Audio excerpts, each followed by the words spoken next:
España está pasando por un momento político algo difícil, pero parece que más temprano que tarde los españoles verán un cambio en el gobierno y un futuro mejor para sus vidas. Quédate a ver el siguiente video porque te daremos detalles importantes de cada una de las noticias más importantes de España, como lo son la próxima subida de impuestos, las declaraciones de Pedro Sánchez y la amnistía. Pero antes, no olvides que si te gusta este contenido puedes darle like y compartirlo. Continuemos. Pedro Sánchez promete su cargo ante el rey. El socialista Pedro Sánchez prometió este viernes su cargo como presidente del gobierno ante el rey de España, Felipe VI, y un ejemplar de la Constitución, lo que lo habilita para conformar un nuevo ejecutivo. El breve acto tuvo lugar en el Palacio de Zarzuela, la sede de la jefatura del Estado español, con los representantes de las principales instituciones del Estado como testigos. Tras la lectura del Real Decreto del nombramiento firmado por el monarca español, publicado hoy en el Boletín Oficial del Estado, BOE, Sánchez leyó el texto de toma de posesión con su mano derecha apoyada en la Constitución y sin presencia de símbolos religiosos. Prometo, por mi conciencia y honor, cumplir fielmente con las obligaciones del cargo de presidente del gobierno, con lealtad al rey, y guardar y hacer guardar la Constitución como norma fundamental del Estado, así como mantener el secreto de las deliberaciones del Consejo de Ministros y Ministras, dijo el líder del Partido Socialista Obrero Español, PSOE. Es la tercera ocasión en la que Sánchez formaliza este trámite ante Felipe VI, después de que lo hiciera en julio de 2018 tras prosperar la moción de censura al expresidente conservador Mariano Rajoy, y en enero de 2020, cuando constituyó el primer gobierno de coalición de la democracia española. El jefe del Ejecutivo español asume de nuevo su cargo bajo un clima de tensión política y social marcado por la futura aprobación de una ley de amnistía a los independistas catalanes procesados por el intento secessionista de 2017. Aunque no hay información oficial, se da por hecho que Sánchez hará varios cambios para la legislatura en su equipo de gobierno, que anunciará previsiblemente este fin de semana. Amnistía, ¿qué es? ¿Cuántas ha habido en España y en qué se diferencia del indulto?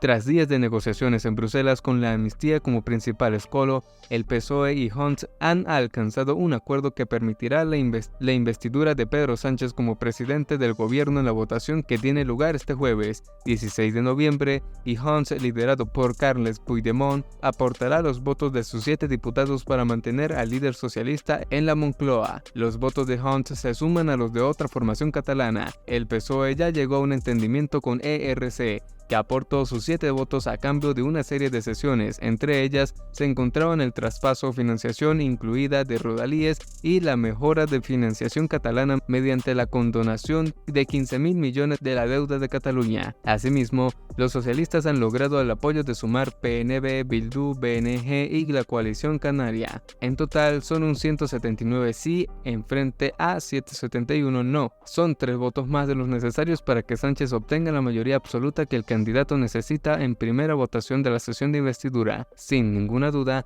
la palabra más repetida que se conocieran los resultados de las elecciones del 23 de julio y la que más polémica ha levantado en las últimas semanas es amnistía, de la cual ya se conoce el texto. Pero, ¿qué es exactamente esto?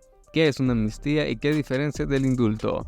Para empezar, toca subrayar las diferencias entre amnistía e indulto, dos figuras jurídicas que en ocasiones se confunden. Ambos conceptos hacen referencia a medidas de gracia que exime de una pena, pero mientras el indulto es un mecanismo para perdonar la pena a personas que han sido condenadas, la amnistía es una medida que perdona el delito, haya o no una sentencia o condena.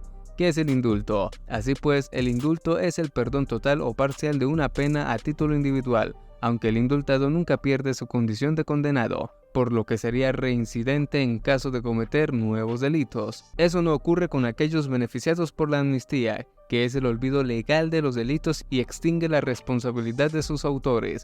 No en vano, la palabra amnistía tiene una raíz griega, amnesia, que significa olvido. La amnistía tiene naturaleza colectiva y se ordena normalmente por razones de orden político de carácter extraordinario, como el término de una guerra civil o un periodo de excepción. Se señala en el diccionario prehispánico El Español Jurídico de la Real Academia Española, RAE.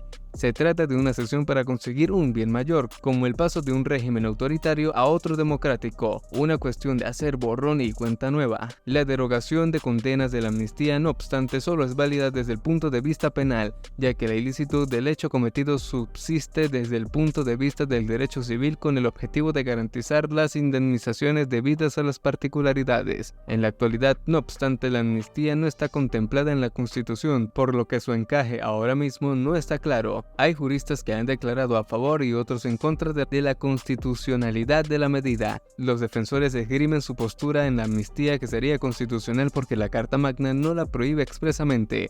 En el otro extremo, los contrarios a la medida argumentan que esta equivale a un indulto general, algo que prohíbe la Constitución en su artículo 62. Más y más impuestos. Así son los 15 estocadas que prepara Sánchez para el 2024. Las 54 subidas de impuesto aprobadas por el gobierno de Pedro Sánchez entre 2019 y 2023 se verán acompañadas de nuevas medidas recaudatorias que entrarán en vigor a lo largo del próximo ejercicio 2024.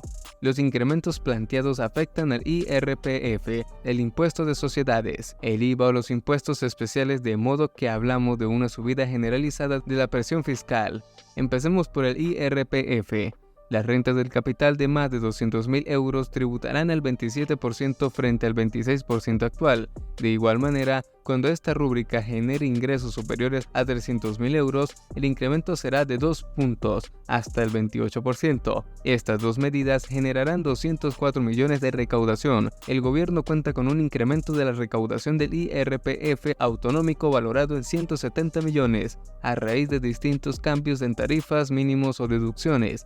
Además, la nueva tributación de los autónomos dejará 155 millones en la caja. Por lo tanto, hablamos de 4 incrementos recaudatorios solamente en el impuesto sobre la renta. En el impuesto de sociedades, el gobierno espera que la limitación a la compensación de pérdidas en grupos empresariales eleve la recaudación obtenida en 609 millones de euros. Se trata del segundo ejercicio en el que se despliegan los efectos de esta medida, que ya en 2023 han generado unos 840 millones de euros de ingresos adicionales. Pasemos al IVA. En 2024 llegan a su fin distintas medidas que el gobierno adoptó solamente de manera temporal. Así, se plantea la retirada de las rebajas aplicadas a los alimentos y productos de primera necesidad, 1.350 millones, la factura de la luz, 1.016 millones, la compra de gas, madera o pellets, 397 millones, o la adquisición de productos sanitarios o mascarillas, 154 millones. También se espera un aumento de la recaudación en 2 de los impuestos especiales. El aplicado sobre la electricidad generará 1.032 millones extra, al pasar del 0,5 al 5,11%, mientras que el de los plásticos de un solo uso, que entró en vigor en 2023, generará 58 millones adicionales a lo largo de 2024 según las previsiones del gobierno. Asimismo, Hacienda cuenta con recaudar 21 millones más a través del impuesto temporal de solidaridad de las grandes fortunas, que echó a andar a lo largo de 2023 y generó 620 millones para el fisco.